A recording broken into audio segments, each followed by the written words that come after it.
Where did you get my daughter's hair clip? I was told to give it to you. Who told you? I can't tell you, but if I were you, I'd leave Elliott. Why? Why would I leave my husband? Because they don't want to scare you anymore. They want you gone. Think about your child.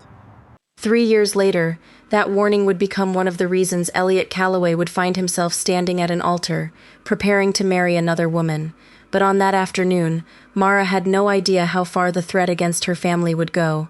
She only knew one thing: whoever was watching her had found a way to get close to her daughter.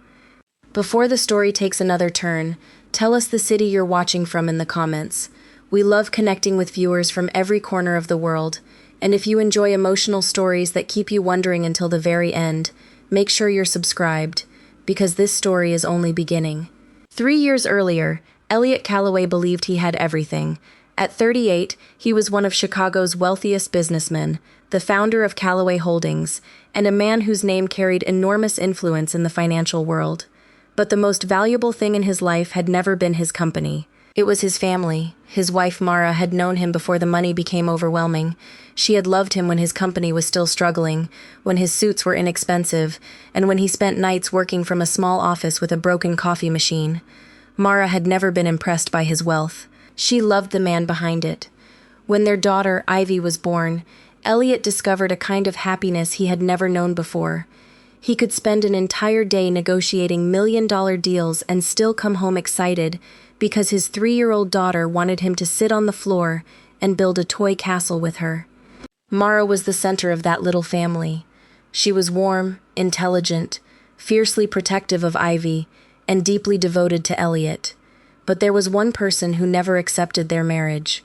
Vivian Cross, Elliott's older sister, had spent most of her adult life believing that protecting the Calloway family was her responsibility.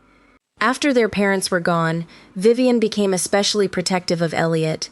She considered herself the person who knew what was best for him. When Elliott became successful, she became even more protective of the family name and the fortune attached to it. To Vivian, marriage was not simply about love. It was about who was worthy of entering the Calloway family. And from the moment Mara became Elliott's wife, Vivian decided that Mara was not worthy. She never openly declared war on her brother's marriage because she knew Elliott would defend Mara. Instead, she criticized small things, questioned Mara's intentions, and quietly planted doubts whenever she had the opportunity. Vivian believed Mara had taken her brother away from the family. What began as resentment eventually became an obsession. Celeste Monroe was Vivian's closest friend. She had known Vivian for years and had become familiar with the Calloway family long before Mara ever entered the picture. But Celeste's involvement was not simply loyalty to her friend. For years, she had quietly loved Elliott. She had watched him build his company, watched him become a devoted husband, and watched him become completely devoted to his little daughter. She had never openly admitted how much it hurt to watch another woman have the life she secretly wanted. Vivian eventually realized how Celeste felt. And Vivian knew exactly how to use it. She convinced Celeste that Mara was not only wrong for Elliott but was slowly destroying his relationship with his family. Vivian told Celeste that if Mara were ever gone, Elliott would eventually need someone who understood him, someone who had remained close to him through everything. Celeste wanted to believe that person could be her. She told herself she was not stealing another woman's husband. She was simply waiting for a man who had been abandoned to recognize the woman who had stayed. After Ivy turned 3, Mara's life began changing in ways she could not explain. The first message came from an unknown number. It was short and vague, telling her that she should think carefully about how long she intended to remain married to Elliott. Mara deleted it. She told herself it was probably some jealous person looking for attention. A few days later, another message arrived. This one mentioned Ivy. Mara's heart sank. The sender knew her daughter's name. Still, Mara tried to convince herself that the messages were only meant to frighten her. She wanted to believe that whoever was behind them would eventually get bored and disappear. Then, one afternoon, she walked out of Ivy's daycare and noticed something sitting beneath the windshield wiper of her car. It was Ivy's favorite pink hair clip, the one Mara had watched her daughter lose 2 days earlier. Beneath it was a folded piece of paper containing only one sentence: "You were warned to leave Elliott. Next time, we won't take something that can be replaced." Mara stood beside the car for several seconds, unable to move. She looked toward the daycare entrance and saw other parents walking in and out, completely unaware of what was happening. That was the moment she understood that whoever was threatening her was not guessing. They were watching Ivy. They knew where her daughter was, what she carried, and how to get close enough to frighten her mother without being noticed. Mara wanted to tell Elliott immediately.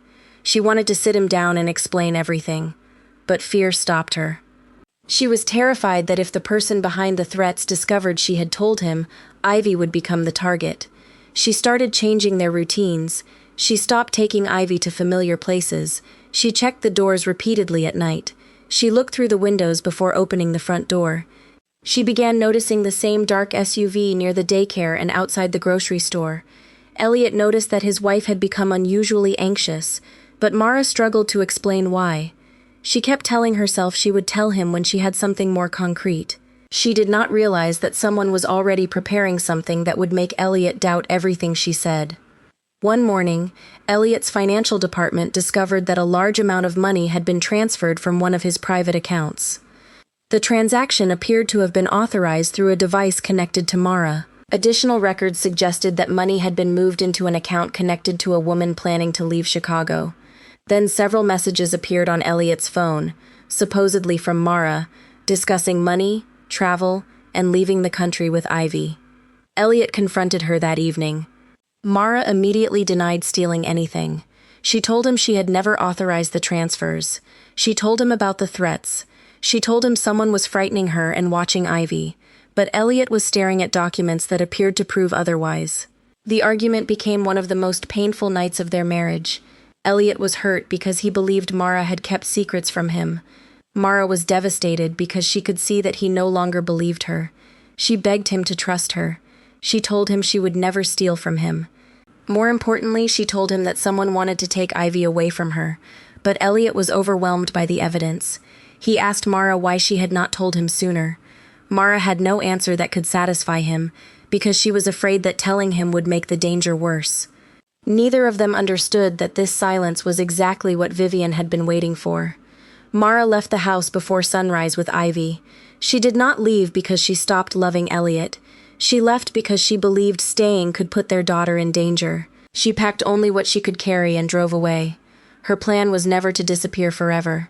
She wanted to find somewhere safe, protect Ivy, and return once she could prove what had happened. But Vivian had already prepared for her departure. She had made sure Elliott believed Mara had planned everything. She had created financial evidence, manipulated messages, and allowed Elliott to believe that his wife had betrayed him. Mara tried to contact Elliott almost immediately. She called him repeatedly. She sent messages. She contacted someone she trusted and begged them to tell Elliott that she had not abandoned him. But every attempt failed. One of Elliott's phones was taken from him during a business meeting by someone working with Vivian. Important messages disappeared. His device was later damaged, forcing him to change his number. Mara continued calling the number she knew, unaware that Elliott no longer had it. Elliott tried calling Mara, but the number she had been using was suddenly disconnected. He contacted people who knew her. He hired investigators. He sent messages. He even wrote letters. But somehow, the letters they sent never reached each other. For the first year, Elliott refused to believe Mara was gone for good. He searched everywhere. He hired private investigators. He checked airports, hospitals, hotels, and addresses connected to people she knew. Every trail disappeared. Vivian was always nearby, telling him that he needed to accept reality. Celeste was there too. She became his constant source of comfort. She brought meals to his home. She listened when he could not sleep. She sat with him when he looked through Ivy's old photographs. She never openly insulted Mara. Instead, she repeated the same message in different ways. Mara had made a choice. Mara had left. Elliott needed to stop waiting. Celeste's involvement became deeper as the years passed. Whenever Elliott considered searching again, she reminded him of the evidence. Whenever he questioned whether Mara had really betrayed him, Celeste gently redirected the conversation. She knew the evidence was false. She knew Vivian had created it. She knew the threats had been part of the plan, yet she stayed. She told herself that Mara had chosen to leave, and that Elliott deserved someone who would stay. What she never admitted was that she wanted Elliott to eventually look at her and see the woman who had been waiting all along. 3 years passed. Elliott changed. He became quieter, more private, more difficult to reach. The warmth he once had seemed buried beneath years of disappointment. Ivy's absence was the deepest wound of all. He missed birthdays, he missed school mornings, he missed hearing his daughter call him when she was excited about something. He missed the ordinary things wealthy men could not buy back. Eventually, he convinced himself that he had to stop waiting for a family he believed had chosen to leave him. Celeste was still there. Eventually, Elliott agreed to marry her. He did not propose because he had stopped loving Mara. He proposed because he had become exhausted by the emptiness. Celeste accepted. Vivian believed she had won, but she had overlooked something. Mara was still alive. After leaving Chicago with Ivy, Mara had gone to stay with her grandmother, Grace Bell. Grace was an elderly woman who had always been Mara's safe place. She lived quietly, away from the noise of Chicago, and she immediately understood that Mara was carrying a fear she could not explain. Grace never pushed her. She simply gave Mara and Ivy a place to breathe. Nearly 2 years had passed since Mara left Chicago when she began seriously considering returning to Elliott. The memories she had tried to bury were slowly returning, and with them came the desire to let Elliott see Ivy again. She quietly began making plans to return to Chicago. She searched for a flight, checked the dates, and eventually purchased a ticket under her own name. What Mara did not know was that Vivian had never completely stopped watching her. The people Vivian had placed near Mara noticed the travel arrangements and immediately reported them. When Vivian learned that Mara was preparing to return to Chicago with Ivy, she realized that everything she had spent years protecting was about to collapse.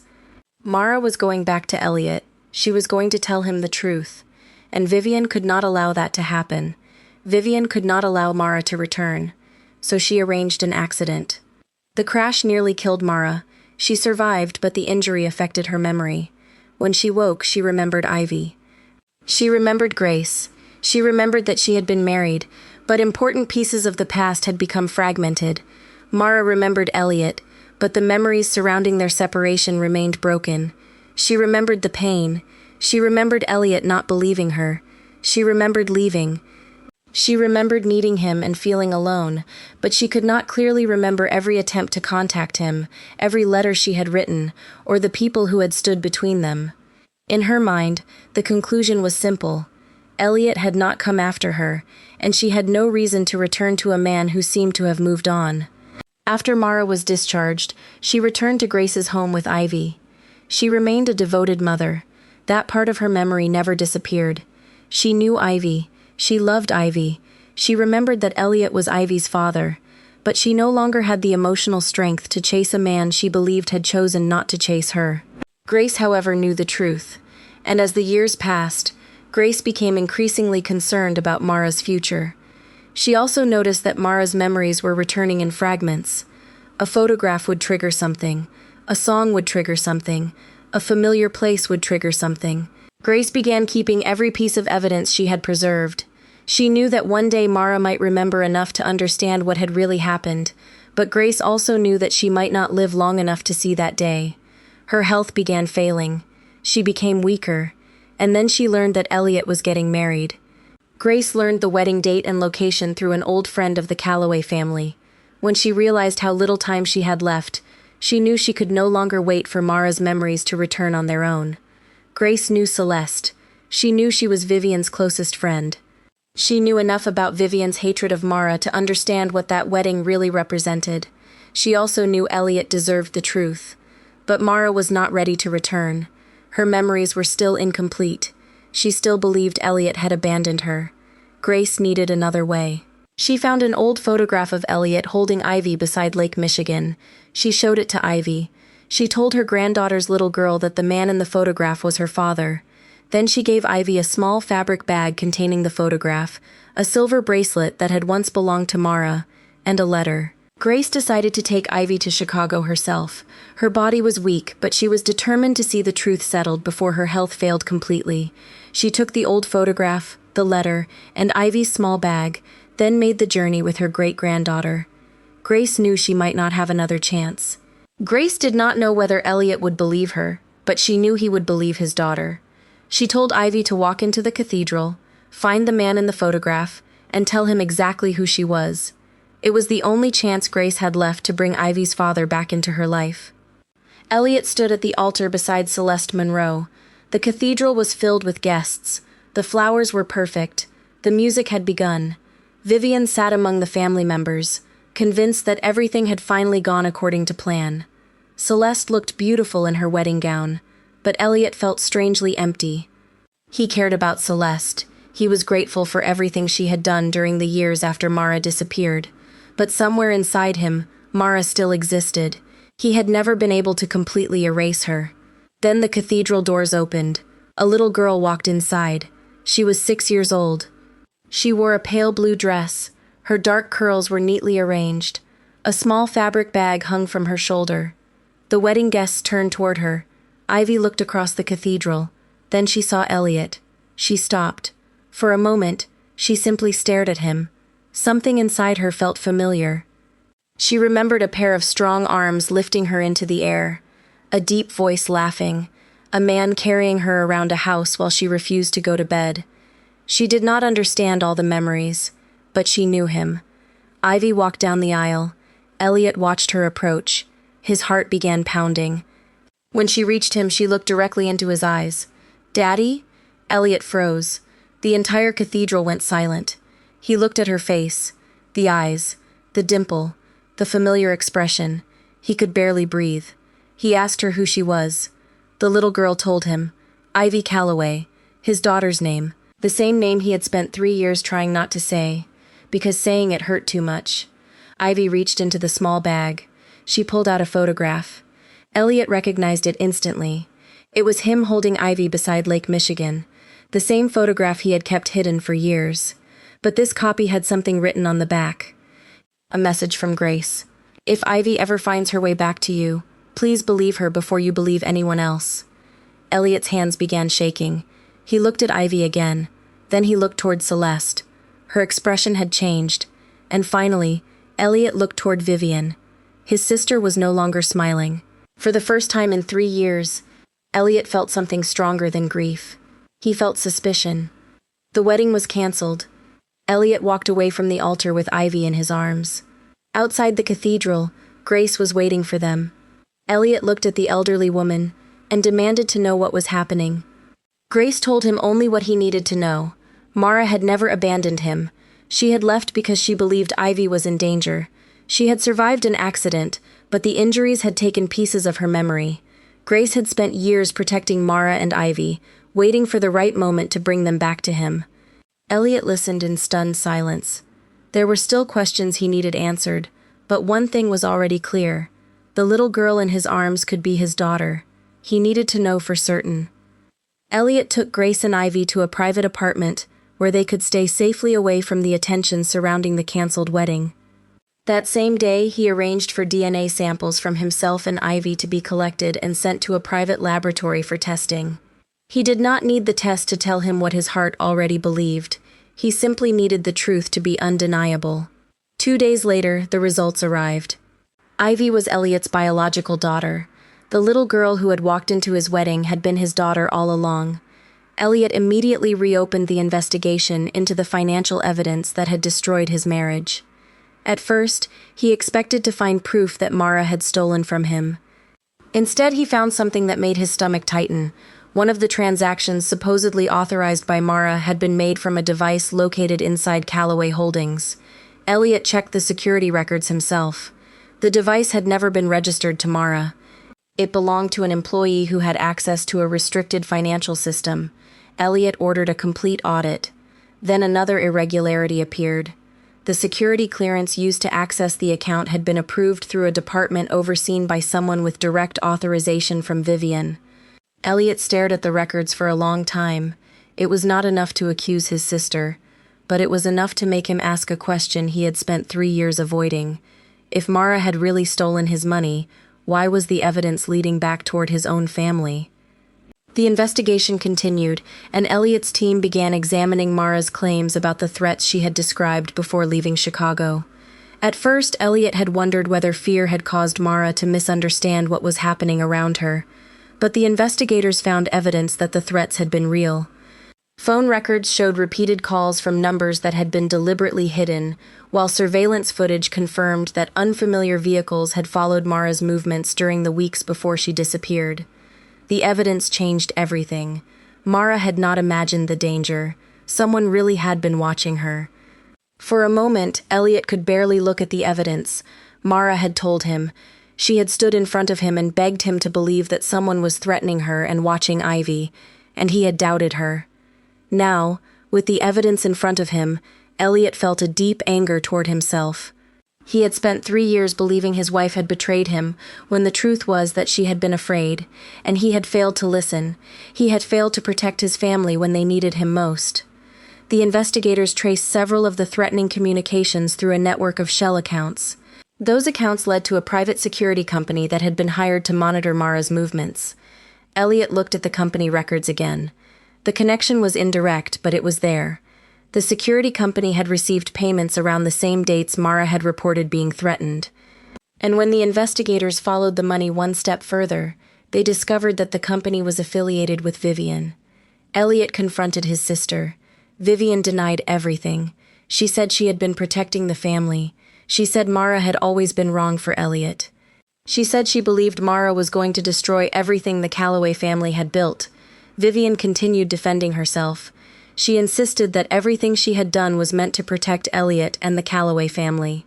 She blamed Mara for bringing chaos into their lives, and claimed that if Mara had simply stayed away, none of this would have happened. Elliott listened, but something about her explanation no longer made sense. Vivian was speaking as though she had been the only person involved, yet the investigation had already shown that other people had helped carry out the threats and interfere with his attempts to reach Mara. Elliott returned to the investigation and asked his investigators to trace every person who had communicated with Vivian during the period Mara disappeared. At first, the names meant nothing. Then one name appeared repeatedly in the records: Celeste Monroe. Elliott stared at the name. Celeste had always told him she had only wanted to help him survive the loss of his family, but now investigators had found several communications between her and Vivian during the same period when Mara was being threatened. The messages did not reveal everything, but they showed enough to raise a disturbing question. How much had Celeste known? For the first time, Elliott wondered whether Celeste had been comforting him because she cared about him, or because she knew exactly what had happened to the woman he had been grieving. The discovery changed everything. Elliott suddenly remembered every moment Celeste had stood beside him during those 3 years. Every time she told him to stop searching, every time she reminded him that Mara had chosen to leave, every time she encouraged him to move forward. What he had once mistaken for comfort now looked very different. Celeste had not simply stayed beside Elliott after Mara disappeared. She had knowingly stepped into the space Mara left behind. For 3 years, she had allowed Elliott to believe he had been abandoned, while secretly hoping that one day he would choose her. She had watched him mourn his wife, while knowing that Mara was still alive. She had watched him grieve his daughter while knowing that Ivy was safe. And every time she encouraged him to move forward, she knew exactly what she was asking him to leave behind. Elliott ended everything with Celeste. He did not need another explanation. He did not need another excuse. He simply told her that whatever trust he had once placed in her was gone. Celeste had convinced herself that she was waiting for a man who had been abandoned, but Elliott now understood that she had helped make him believe he had been abandoned in the first place. She had loved him, but she had allowed that love to become selfish enough to accept the destruction of another woman's family. Elliott walked away from her without looking back. Then he went to Vivian. For years, Vivian had told herself that everything she did was for her brother. She claimed Mara was wrong for him. She claimed she was protecting the Calloway family. She claimed she had only wanted Elliott to have a better life. But when Elliott finally stood in front of her with the evidence, there was nowhere left for her to hide. She had orchestrated the threats. She had helped create the financial evidence. She had manipulated the people around Elliott. She had interfered with his attempts to contact Mara. She had known Mara survived the accident, and she had kept that truth from him. Elliott looked at his sister and realized that the woman he had trusted most had been one of the reasons his family had been destroyed. Vivian tried to defend herself. She said Mara was never right for him. She said Mara had changed Elliott. She said she believed she was protecting the Calloway family from someone who did not belong in it. But Elliott no longer saw her actions as protection. He saw them for what they were. She had separated a husband from his wife. She had separated a father from his daughter. She had stolen birthdays Elliott could never recover. She had stolen school mornings he would never get back. She had stolen bedtime stories, family dinners, ordinary mornings, little achievements, and 3 years of watching his daughter grow up. No amount of money could return those moments. Elliott reminded Vivian that he had loved her as his sister. He had trusted her. He had defended her. He had considered her part of his family. But family was supposed to protect you, not destroy the people you loved because they did not fit someone else's idea of perfection. Then he told her that the moment she decided his daughter's happiness and safety were acceptable prices for destroying his marriage, she had stopped being the sister he knew. Vivian begged him to reconsider. Elliott did not. He told her never to contact him again, never to come to his home, never to approach Mara, never to approach Ivy. Whatever relationship they had once shared was over. He had spent 3 years allowing Vivian to decide what happened to his family, and he would never give her that power again. For 3 years, Elliott had searched for Mara without knowing whether she was alive. Now that he finally knew where she was, nothing else mattered. Then Elliott went back to Grace's hometown with Ivy and Grace. The journey was quiet. Elliott knew Mara was waiting inside that house, but after everything they had survived, he was afraid of what he would see when they finally stood face to face. Grace walked beside him with Ivy, carrying the weight of everything she had protected for so many years. When they reached Grace's house, Elliott stopped at the door for a moment. He took a slow breath before Grace opened it. Mara was standing inside. For several seconds, neither of them moved. Mara looked at Elliott as though she was seeing a memory come to life. Her eyes filled with tears before she could stop them. She had spent years believing that the man she loved had forgotten her. Yet there he was, standing only a few feet away. Elliott could not speak either. He simply looked at her. The woman he had searched for, the woman he had blamed, the woman he had never truly stopped loving. Mara's tears began falling. Something about seeing Elliott in front of her unlocked memories she had not been able to reach for years. She remembered his smile when they were newly married. She remembered the small apartment where they had once dreamed about their future. She remembered the way he used to hold Ivy when she was a baby. She remembered laughing with him over ordinary things that had once seemed unimportant. For a moment, the 3 years between them seemed to disappear. Mara looked into Elliott's eyes and saw the man she had fallen in love with before money, betrayal, fear, and separation had changed their lives. Elliott stepped closer, but he did not touch her. He waited. Then Mara whispered his name. Elliott. His eyes filled with tears. He had heard her say his name countless times in his memories, but hearing it from her again nearly broke him. He told her that he had never stopped looking for her. Mara began to cry harder because she had spent years believing the exact opposite. Grace quietly stepped away with Ivy, giving them the space they needed. Elliott and Mara stood facing each other, both realizing that the person they had spent 3 years grieving was standing right in front of them. Their reunion did not erase the pain, and it did not restore every memory Mara had lost. But for the first time, they were standing in the same room with the truth between them. For the first time, Mara understood that the man she had believed abandoned her had been searching for her all along. And for the first time, Elliott understood that the woman he had once blamed had never truly abandoned him.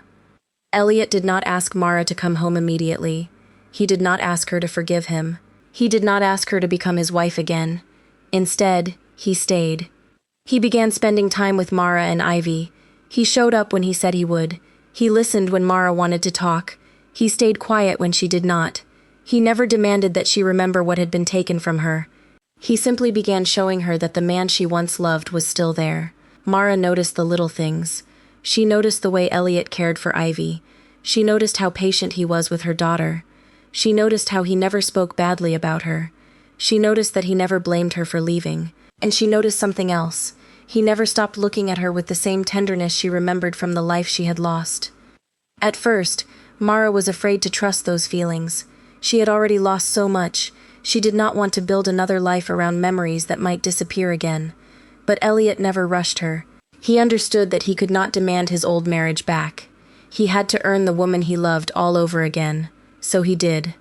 Little by little, day by day, Mara began allowing him into the quiet parts of her life. They talked about Ivy, then they talked about Grace, then they talked about ordinary things.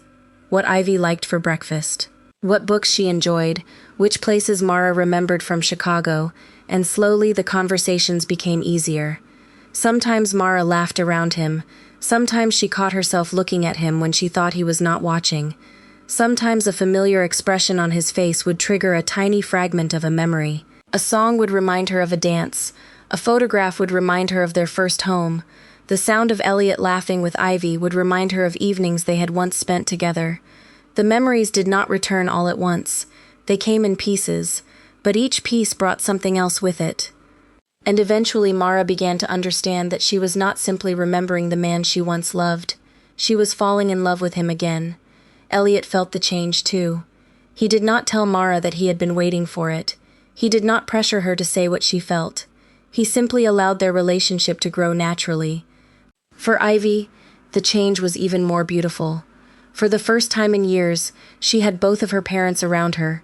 She could sit beside her father at breakfast. She could run to him when she was excited. She could watch him help her mother in the kitchen. She could see them laugh together. She could feel the family she had only remembered in fragments becoming real again. Grace watched all of it. Her body was becoming weaker, but her heart was finally peaceful. She had spent years protecting Mara. She had protected Ivy. She had carried the truth while everyone else lived inside a lie. And now she could see the family coming together again. Grace held on for several more weeks after bringing Elliott back to Mara, determined to see whether the family she had fought so hard to reunite would truly find its way forward. One evening, Grace called Mara and Elliott into her room. She told them she was tired. She told them she did not know how much time she had left. Mara cried. Elliott held her hand. Grace looked at all three of them and smiled. She told Elliott that she had once been afraid Mara would spend the rest of her life believing that he had abandoned her. She told Mara that she had once been afraid Elliott would spend the rest of his life believing that she had abandoned him. But now they knew the truth. Grace had wanted one thing before she died. She wanted Ivy to know her father. She wanted Mara to know that she had never been forgotten. And she wanted Elliott to know that his family had never truly been gone. Grace passed away peacefully, surrounded by the people she had spent years protecting. Her death was painful, but it was peaceful. She had lived long enough to see the family reunited. After the funeral, Mara stood beside Elliott outside Grace's home. She looked at him quietly. She told him that she still had missing memories. There were things she might never completely remember. Elliott told her that he did not need every memory. He needed the future. Mara looked at him through tears. She told him that she was afraid. Elliott told her that he was too. But this time, neither of them walked away. They chose to stay. They chose to heal. They chose to learn each other again. Months passed. The family settled into a new rhythm. Elliott became a father to Ivy again, not just in name, but in every ordinary way that mattered. He attended her school events. He helped with her homework. He listened to stories about her day. He learned which foods she hated and which ones she loved. He learned how she liked her bedtime stories. He discovered the little habits she had inherited from Mara, and every time he noticed one, he smiled. Mara watched him become part of Ivy's life again, and with every passing day, her fear became smaller. Her trust became stronger. Her memories continued returning. But even when they did not, Mara realized something important. She did not need to recover every moment of the past to love Elliott in the present. She could choose him again, and she did. Their relationship slowly became something deeper than what it had been before. They were no longer the same people who had walked into their first marriage. They had been tested. They had been hurt. They had been separated. But they had survived, and now they were building something new. Months later, Elliott took Mara back to the place where he had proposed to her the first time. He had thought about that moment many times. Back then, he had believed forever meant promising that nothing would ever separate them. Now he understood that forever meant choosing each other again after everything had already tried to destroy them. The lake was quiet that evening. The same wind moved across the water. The same golden light touched the shoreline. But this time, there were no illusions left between them. No lies. No missing years. Only truth. Painful, fragile, and finally uncovered. Mara stood a few steps away from him, holding Ivy's hand. She looked uncertain, as if she was afraid the moment might break if she moved too quickly. Her memory still came in fragments, but her heart remembered more than her mind could explain. She looked at Elliott the way someone looks at a place they once called home but were never sure they were allowed to return to. Elliott took a slow breath. For the first time in years, he was not trying to fix the past. He was not trying to solve a mystery. He was not chasing evidence or fighting shadows. He was simply standing in front of the woman he had never stopped loving. "I used to think I lost you because you left," he said quietly, his voice breaking in a way he no longer tried to hide. "But I know the truth now. You didn't leave me, Mara. Someone took you from me." Mara's eyes filled instantly, but she didn't look away. Elliott stepped closer, careful, as if she might disappear again if he moved too fast. "And I spent 3 years living like I had been abandoned," he continued. "When the truth is, I was just looking in the wrong direction." A tear slipped down Mara's cheek. "I tried to come back," she whispered. "I tried so many times, Elliott. I couldn't reach you." "I know," he said immediately. "I know now." Silence settled between them, heavy but no longer painful. It felt like something finally resting after years of being carried. Elliott looked down at Ivy, then back at Mara. "I don't want to spend the rest of my life remembering what was taken from us," he said softly. "I want to spend it rebuilding what we still have left." Mara's breath trembled. "I don't even know if I'm the same person I was before." Elliott shook his head gently. "Neither am I." He reached into his pocket. This time there was no crowd, no interruption, no misunderstanding waiting to happen, only the sound of the lake and the truth they had both survived. Elliott lowered himself onto one knee. Mara froze, not in shock this time, but in recognition, as if some part of her had been waiting for this moment long before she could remember why. "I'm not asking you to go back to who we were," he said, his voice steady now, grounded in everything they had endured. "I'm asking you to come forward with me. No lies, no distance, no one between us again." He looked up at her, eyes filled with everything he had lost and everything he still refused to give up. "Mara Bell, will you marry me again?" For a moment Mara couldn't speak. Her hand went to her mouth as tears fell freely now, unrestrained. Ivy squeezed her other hand tightly, as if anchoring her to the present. Mara looked at Elliott, really looked at him. Not the man she had lost, not the man she had feared had forgotten her, but the man who had come back for her, even when he didn't know where she was. And this time, she didn't hesitate. "Yes," she whispered. Then again, stronger through her tears. "Yes, Elliott, yes." Elliott exhaled like a man who had been holding his breath for 3 years. He stood, pulling her into his arms carefully at first, then tighter when she didn't pull away. Mara broke completely then, crying into his shoulder, not from pain this time, but from release. Ivy wrapped her small arms around both of them. And for the first time in years, the Calloway family stood whole again, not because the past had been erased, but because it had finally been faced. As the sun dipped lower over the lake, Elliott held Mara close and realized something he would never forget again. Love was not what survived the storm. It was what chose to return after it.